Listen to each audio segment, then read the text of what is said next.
I hope everybody's here. So this time it's gonna be. I'll try to speak the English language as much as possible because like we'll have an international student who will be participating at the same time. So let's start. You told me to speak on broadcasting. Oh, she's there. Look at you. Can you turn your microphone on, Aaliyah? Hi. Do you want me to introduce you, Aaliyah, or you can introduce yourself? Hi, my name's Aliyah Orozco. I'm one of Mr. Soriano's former journalism students. I just graduated Douglas High School very recently. It's a pleasure to meet you all. And currently, what course are you taking so that they will have an idea, like if they want to go to college? So, I'm majoring in journalism and communications, and I was very fortunate to have received a class related to my major this year. I took Journalism 105, so that is the beginning, like the basics of journalism. Other than that, university, it's going to be like the greatest time of your life if you decide to go. But it's also going to be very hard. I'm not going to sugarcoat it at all. But I also passed it. So yay. Yay! Congratulations! I'm so happy for you. These cohort that they have is like a return of investment to me because like when I taught journalism in the high school, they were like my second batch of we went to the University of Arizona School of Journalism, and now she's there. She's living my dream. Her dream and my dream at the same time for them. Do you have something to present for us? Do I have access to share? I can share Presenting? the screen, right? Yeah, I'll stop it, and then you'll be the one to Okay. present, right? All Yeah. right. First off, I'm very glad to have been given the opportunity to speak with all of you today about my experience after having graduated from DHS, to then go on to continue to pursue my journalism career at the University of Arizona. I was in the spot where many of you currently are. I was a high school student looking to learn the basics of journalism, as well as some of the more in-depth aspects of it all. So after that came my transition from high school to university. This is where it gets harder. It wasn't easy, and I'm not going to sugarcoat it at all for any of you in this meeting. In high school, I was handed all of these opportunities, but as a university student, you have to earn recognition by working even harder. In the meantime, I kept being persistent in my journalism class. I kept up with everything from deadlines to school events, interviews with special guests in class. Having it heard from you, it makes me like very thrilled and excited for what lies ahead for you. I struggled for a time, but I kept on moving. So don't let Right. anything discourage you guys from doing what you want to do, especially since you guys are still currently high school students and you're still gaining experience from the classes you're in right now. I was originally going to present a new script, but the file started to get corrupt and it wouldn't let me open it. So Ali, I don't want to put you on the spot, but I prepared like a very like I don't know, you just have to read it if you're okay with that. No pressure. Let me share my screen. So basically you just have to read this part because like we're doing script writing and radio broadcasting. So I Mhm. just want you to where is that? So I kind of here field reporter script. I don't know, but the some of the names are in Filipino, so I don't know. At least they would see and hear you having that accent. A Like, very hold on. American accent, but I wasn't born in the US. Oh, really? Like, tell them about that. Like, you're originally Hispanic, right? I was originally born in Mazatlan, Sinaloa, so that's a different part of Mexico.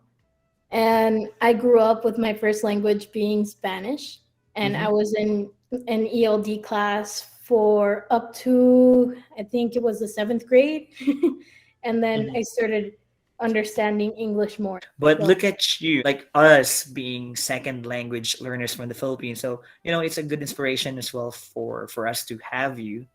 Now that you look how fluent you are. Can you okay, can you see that? Or do you need some I time can to see that. I can see it just fine. do you wanna have time to practice it or you just have to read it? How we deliver that? Is it something different when we deliver it in Filipino or So when you're delivering a a script for a broadcast, normally they have a screen in front of you and they Mhm. have a bunch of words and from one Teleprompter? person to the other person. Mm. And the difference from you guys' script to how they do it in America might be that they do it more like subtly, but Mhm. not make it too obvious that they're reading.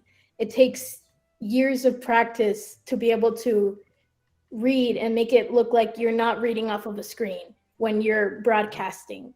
So what you have up here, do you want me to read it? Yeah, go for it. Okay.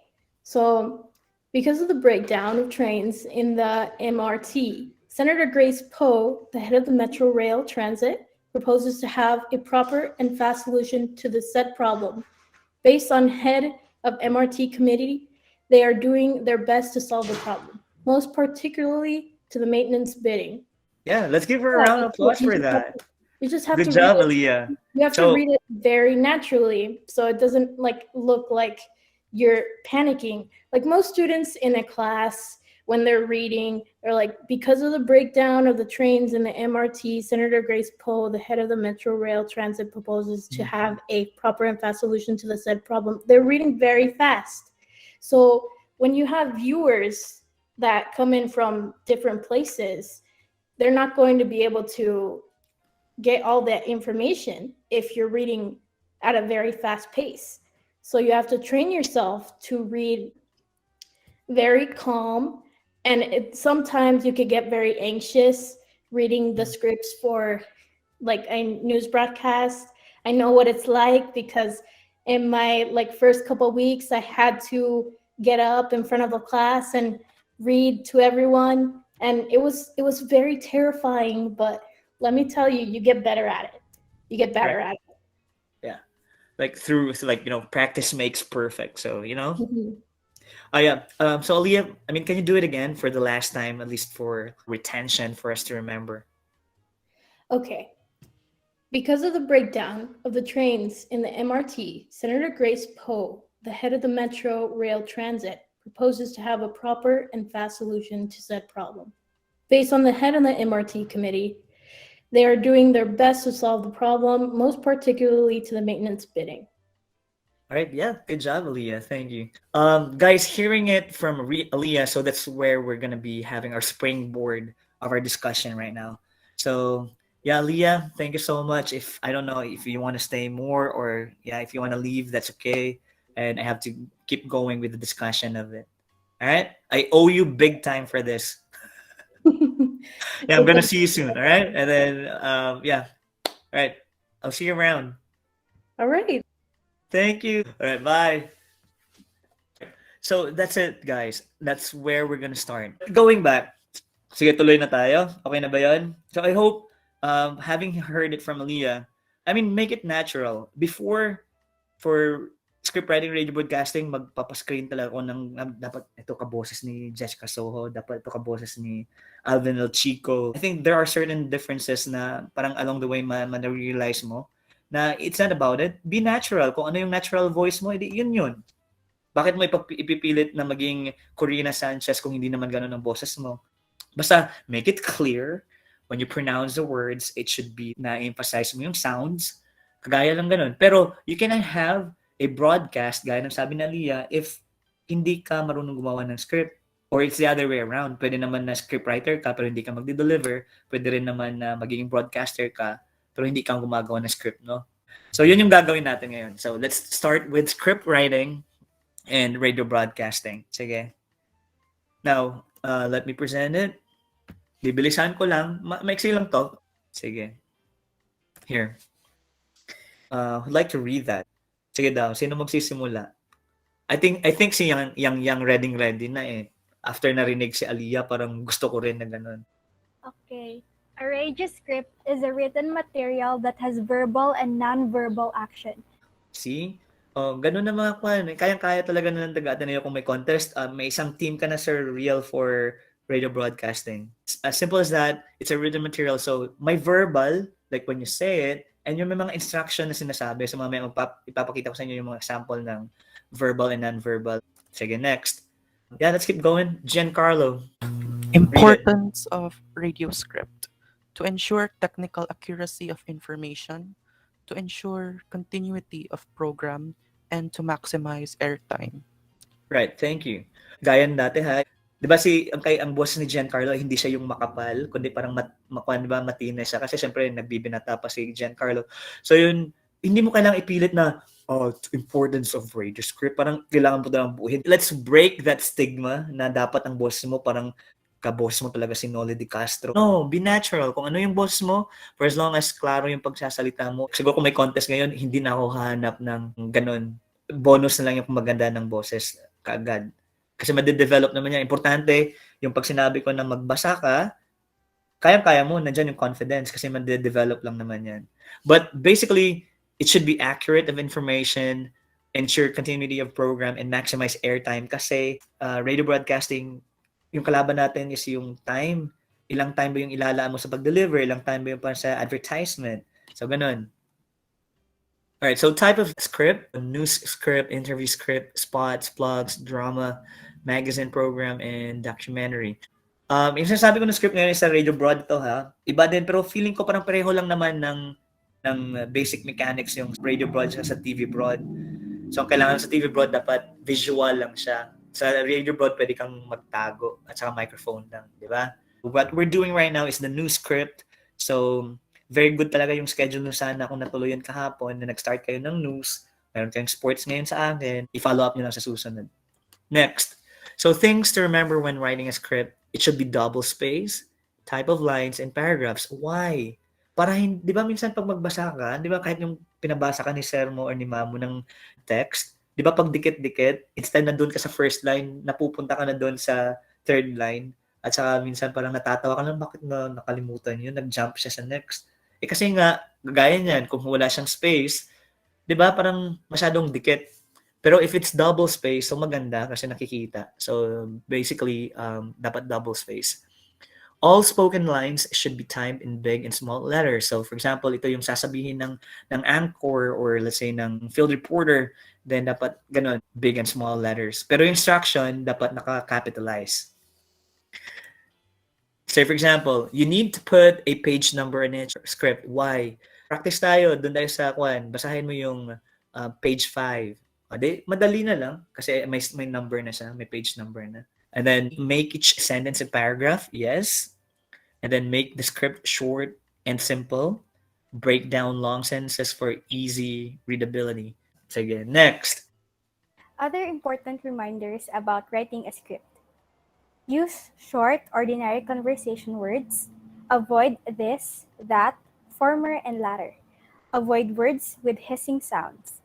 Use descriptive verbs when possible, but use them with care. Lastly, do not string together a collection of ideas with end. Alright. Pwedeng-pwede yung boses ni Elian sa infomercial. So, nice. So, like what I've said, bawal yung this, that, former. You have to be specific. Tanggalin na yan. Yung mga words na ganyan. Hissing starts yung mga so, iwasan yung mga words na ganun. Kung may replacement ka, then find a new word. Descriptive words. Because like, here's the thing. You're delivering a news. You're not describing. You're narrating. So, tanggalin yung mga descriptive words, yung mga adjectives. Like, for example, let's say, the beautiful gymnast. Because for you, it's subjective. Pwede siyang beautiful sa'yo, sa akin hindi. So, tanggalin mo na. Diretso mo lang, the gymnast, or make it factual. Let's say, alamin mo yung edad niya. Like, the 20-year-old gymnast, ganun dapat. Hindi yung very subjective. Do not string together a collection of ideas with end. Yes. Why? Make it a sentence. Short and brief. Hindi yung gawan mo ng complex sentence. No. Alright, sentence structure. So, here. Sino kaya? Si Kian. Kasi magaling mag-host si Kian kanina. Sentence structure. Go. Keep the subject and verb close together. Use active voice rather than passive voice. Example, wrong. Ang susunod na patayan sa eskwelahan ay pinaiimbestigahan ni Cotabato Vice Governor Lala Mendoza. Correct? Pinaiimbestigahan ni Cotabato Vice Governor Lala Mendoza ang sunod-sunod na nakawan sa eskwelahan. Nice. Like, I mean, I put you on the spot. You gave me like a good output.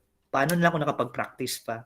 So, yeah, basically active voice. Like, especially sa Filipino, mauna, hindi ko alam kung ha, I'm a language teacher sa English, pero sa Filipino, pagkakaalam ko, ang karaniwang ayos ng, ano bang sentence sa Filipino? What sentence in Filipino? Pangungusap? Pangungusap. Yes, okay. So, ang karaniwang ayos ng pangungusap ay dapat mauna yung verb bago yung gumawa ng action na yon. Like for example, dyan, tingnan mo, pinaiimbestigahan ni Cotabato Vice Governor Lala Mendoza ang sunod-sunod na nakawan sa eskwelahan. So yun. And then if you have your style, like the intonation, dati kasi, ito kasi script ito ni the late, very great Maluca Dalinya Manar, panalo yun siya sa KBP Golden Dove Award. So sa kanya ko to natutunan, sinishare ko lang din. The thing is, yun talaga, kung meron kang intonation, dati kasi dapat ganito lang, ta-ta-ta-ta-ta-ta-ta-ta, ta-ta-ta-ta-ta-ta-ta. That's how you should like deliver. Like, pinaiimbestigahan ni Cotabato Vice Governor Lala Mendoza ang sunod-sunod na nakawan sa eskwelahan. So parang meron kang sinusunod na intonation. Pero, which is good, pero ngayon siguro na-realize ko lang na kung ano yung pacing mo for as long as klaro siya, wala namang specific na dapat basta marunong ka lang mag-separate ng phrase, ng clause, na dapat hindi naman pwede na pinaiimbestigahan ni, tapos mag-stop ka doon, hindi naman yung tama. So, yun lang, kung anong style mo, edi yun, di ba? Si Alvin and Chico may sariling style. So, dati kasi parang sabi ko, dapat ganito, dapat ha, team, itong gawin natin para manalo tayo, which is a good formula, pero the thing is, na-realize ko lang talaga na kung anong style ng bata, edi yun, ayusin lang natin. I'm more into learner-centered now rather than kung ano yung gusto ko. Next, other reminders, round off figures or numbers, kasi kagaya yan, example, instead of saying na, kung magbabasa ka ng script, paano ba to? Hindi nga ako marunong, di ba? Buti na lang kung kasing galing ka sa math ni Sir Riel. Pero paano na kung, ano ba yan? 2.613. Yung sa example na tingnan mo. Let's say, a house worth 2.613 million pesos. Parang, paano ba yan? I-change mo lang kaya. So, a house worth 2.5 million pesos. So, i-round off mo. Instead na specific ka talaga. Sir, sabi di ba sa news dapat exact? Tama yon, pero pagsusulat ng balita yon. Ngayon, ito naman ginagawa mo for broadcasting. So, pwede naman mag-estimate. Pwede naman yung ganun. So, like for example, 35.702%. Just say, why don't you just say nearly 36% of students of Ateneo de Davao University. Pwede naman ganun. Diba? So, yun. Avoid abbreviation. Kung pwede lang talaga na gaya niya ng M at saka P dyan for million and pesos, change it. Next, provide phonetic spelling. Like for example, dito, pag mag-pronounce sa apelyido ko, Soriano. Ganun talaga yan sila. Hey, Mr. Soriano. No, I have to be Soriano. Soriano. So provide that phonetic spelling. Like, kanino bang apelyido ang mahirap bigkasin? Ano apelyido mo, Sir Real? Obingke, sir. Oh yeah. So, halimbawa kung American magbabasa niya, of course they will say Obingque. Obingque. So ganun, pero ibigay mo yung phonetic spelling. Speech has rhythm and should be kept while writing a radio script. Yeah, that's true. So yun na yun yung intonation mo, pattern mo. Sige lang, matutunan lang yan. A radio script should display an element of newness. Right here, basic steps in news script writing. Get a good briefing. Know your listeners. Do research about the topic. Prepare. No, you have to read this, not me. Aliana, ikaw na lang muna. The basic steps in script writing. Get a good briefing. Know your listeners. Do research about the topic. Prepare content outline. Write the first draft. Read it aloud. Type the material. Visualize the script. Review the script. Revise for style, correct timing, and accuracy. Thank you. First and foremost, we have to really finish the script kasi anong babasahin mo as broadcaster kung kung wala kang nagawang script. Kaya makinig kayo mamaya how to write news. Meron na kayong basic doon sa sports. Kahit lead lang yung magawa nyo sa sports, okay na. Pwede na yon for delivery. So like for example here, definition of terms. So we have what we call bumpers. Ano ba ibig sabihin ng bumpers? Sino pa pwede ko pabasahin? Caris, nakikita mo na to, hindi pa? Loading ka rin? Yes, sir. I'm writing ko na, sir. Okay. Definition of terms. Bumpers. It is used between the news and commercial breaks. It tells the listeners there's a break, but there will be more news coming up. These are usually short, about 5 to 10 seconds in length. For example, we'll be right back after these few reminders.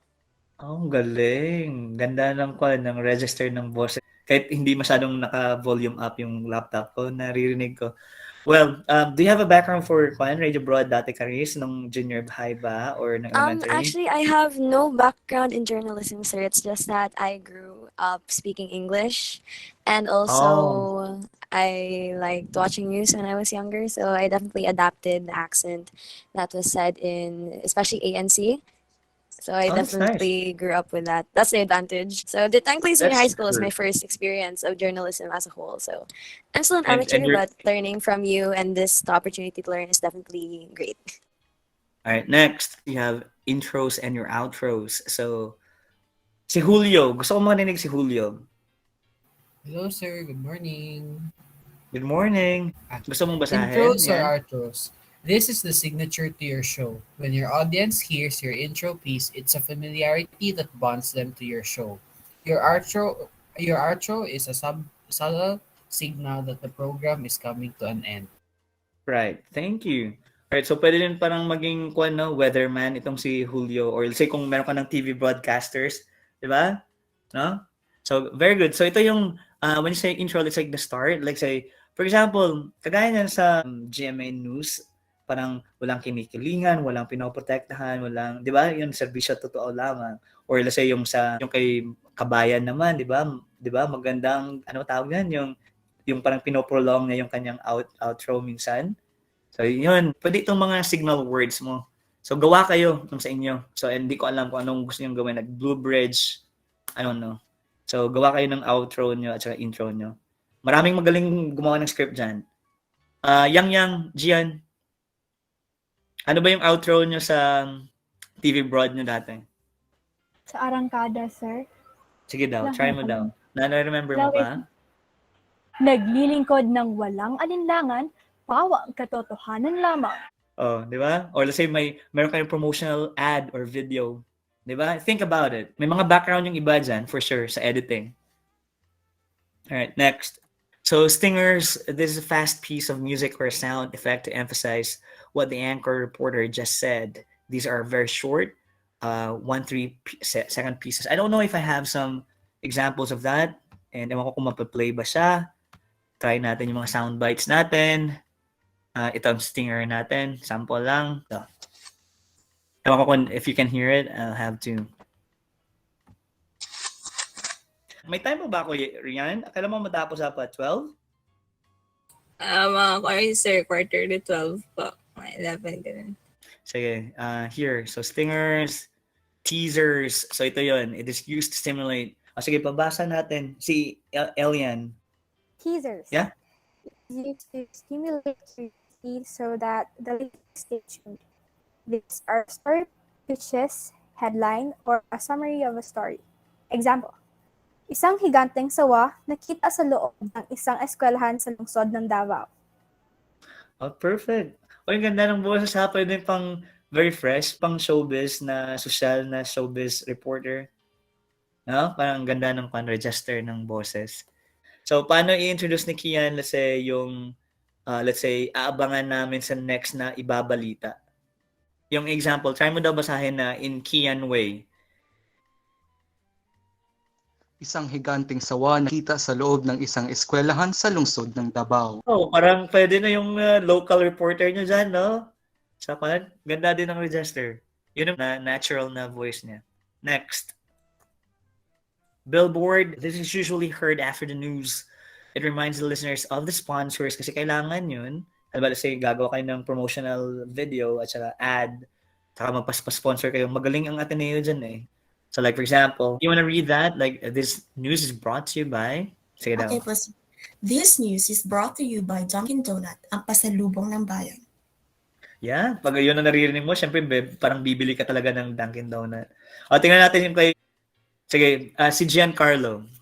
Like, parang may kasamang kape. Sige, Gian. Parang gusto kong bumili ng Dunkin Donut. This news is brought to you by Dunkin Donuts, ang pasalubong ng bayan.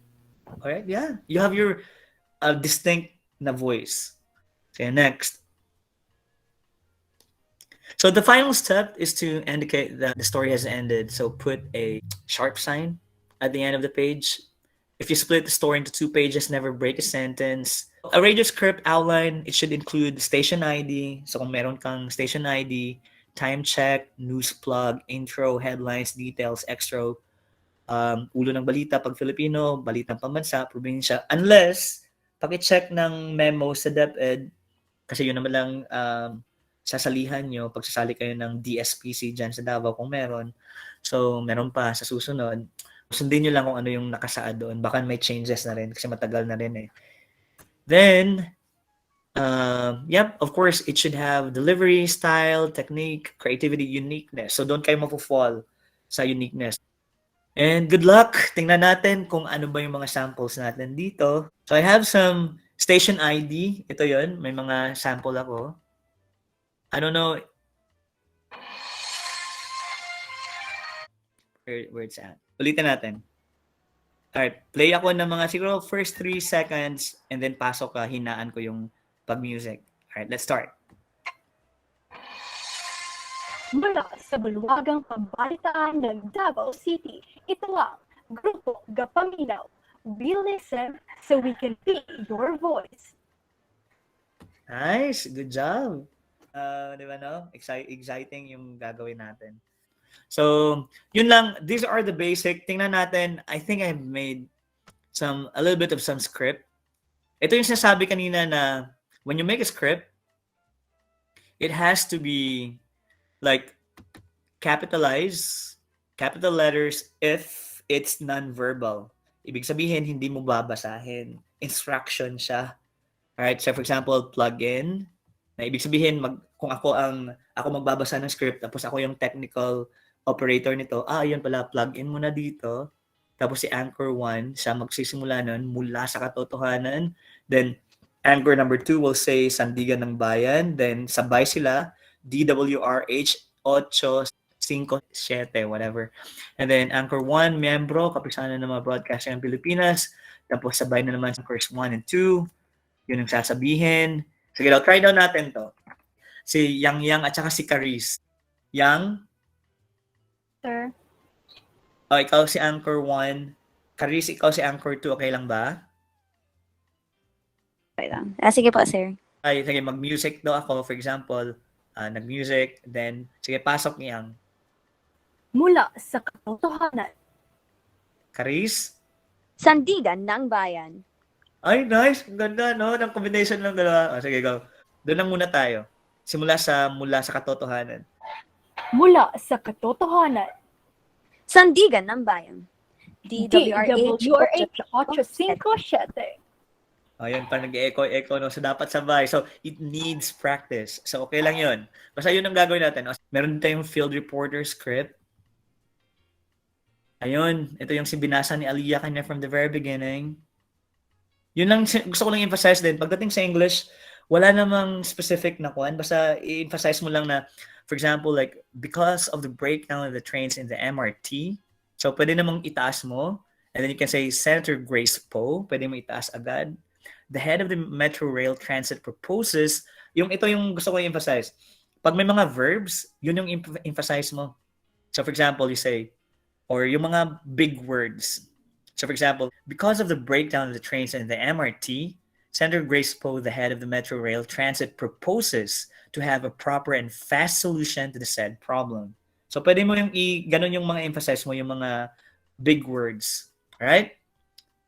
Verbs. What else? Names, of course. Go for it.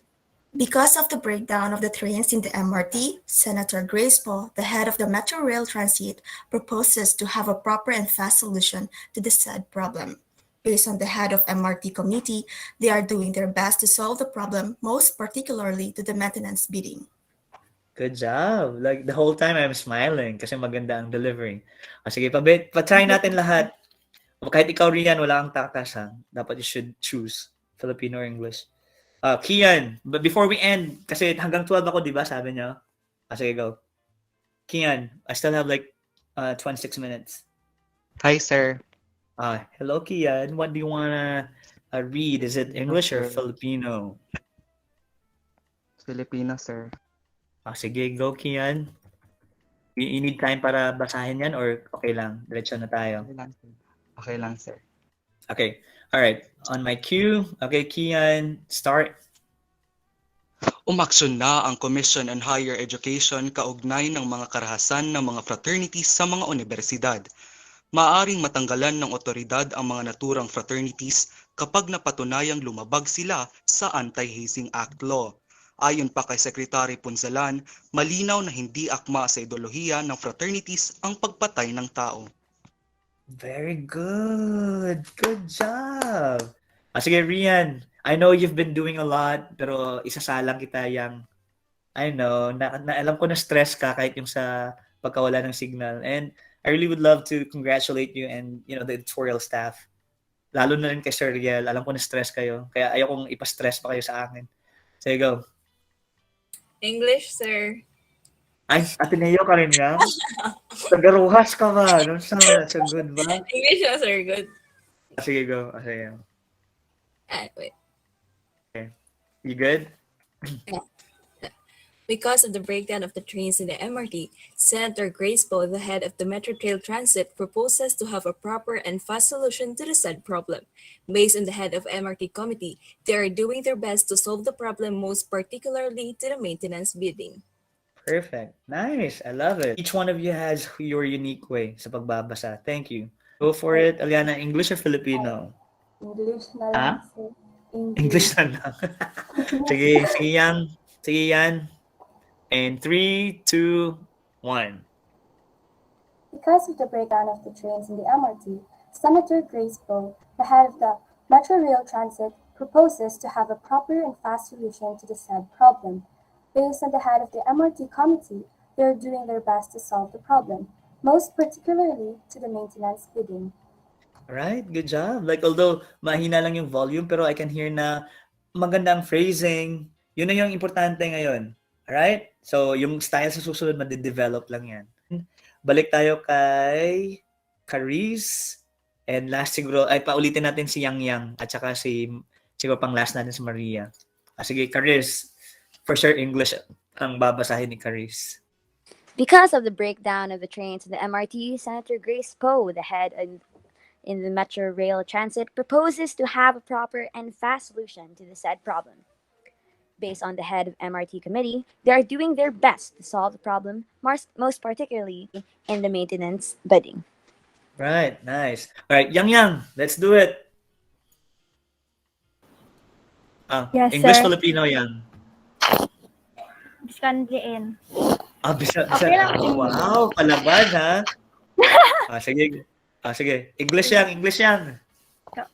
Because of the breakdown of trains in the MRT, Senator Grace Poe, the head of the Metro Rail Transit, proposes to have a proper and fast solution to the said problem.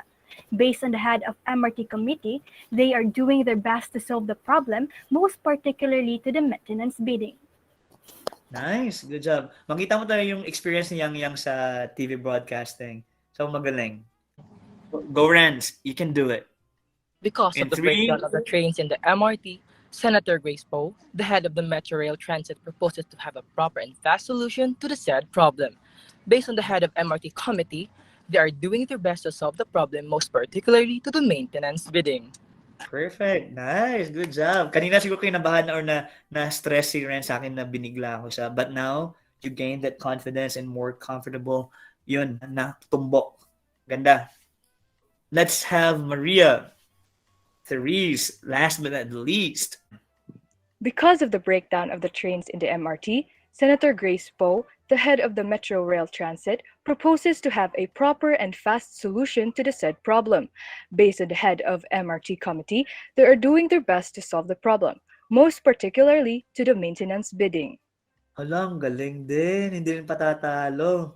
So I hope guys, you're very inspired now to work on kung ano bang gusto nyong trabahuin to your advantage and for the main purpose niyo. So ngayon, for sure, may mga basic na kayo. Pero kung saan kayo magpo-focus muna, siguro masasuggest ko kay Sir Riel, ano bang unahin nyo? Yung pag-print ba ng school paper nyo? Or gagawa ba ng video? For broadcasting, the editorial board already had ideas kung how can we make use of our broadcast stuff. Right, because like ngayon very visual na at saka kung ano no, yung labanan. So wala na yung time na magpe-print talaga at saka gagastos pa for like papers. Ngayon digital na lahat. But the thing is, yeah, I really commend you guys for putting out this workshop. Sana magtuloy-tuloy ito now that you know kung saan yung strength nyo. And na-inspire ka ba sa output nila yung pagsasalita nila, Sir Riel, na to make like a promotional video or Yes. 'di ba? Na-surprise ka ba na ay ang gagaling pala ng mga anak ko? They were very good. Yeah. So yun, kayo nang bahala dyan and I'll be very glad to see. And think about it. Like, I mean, may mga short-term goal tayo which is yun nga, yung mga makapublish kayo at saka ano yung gagawin nyo. Pero think of in the long run, like for pursuing a career, yun lang. And sana na-inspire kayo and mamaya tuturuan kayong mag-layout. So yung iba siguro sa inyo, broadcasting is not your strength. Writing is not your strength. But doon kayo sa pag-layout. And each player, each staff is contributing to like the whole team. And sana yung enthusiasm nyo sa inyong grupo ay magtuloy-tuloy. Thank you again, Sir Soriano, and to show our deep gratitude and appreciation, we would like to present the Certificate of Appreciation. The Certificate of Appreciation is awarded to Sir John Marlo Alvarez Soriano for being one of our honorable speakers in the Blue Bridge Journalism Skills Training and demonstrating their knowledge in the field of journalism. Signed by Venice Bermudo, Andrea Ley Andam, and Sir Real Benedict Obinque. Before we end our program, may I request all the participants to please turn on their camera for the official photo op. May I ask if sino makakita na lahat if their internet connection is good? I can do it. Wait. Ay, okay, sir. I can screen. I can do it, Sir Riel. Kanina nga nawawala ka. Tumahimik ka. Yeah. I can do it now. Let me just flex my perm hair. Alright, smile. 1, 2, 3, smile. Last, wacky. Wacky? 1, 2, 3, smile. And that's it for our first session for today. Bitin no, but don't you worry, there is more. At exactly 12:30 p.m. is our third and last session, which is all about graphic illustration making and news writing. To all the digital artists, script writers, broadcast journalists, and aspirants out there, this session is for you. We hope to see you all then. Have a good day, everyone, and we hope to see you all again later. Bye! Good night dito sa akin. Magpasisimula pa yung araw nyo dyan. Ayan. Thank you, guys. I hope to see you soon. Pag makauwi ako next year, ha? Pag dyan ako sa Davao, dadaan, dapat magkita-kita tayo. Yes, sir. Sige. Bye-bye. Ingat kayo. Bye, sir.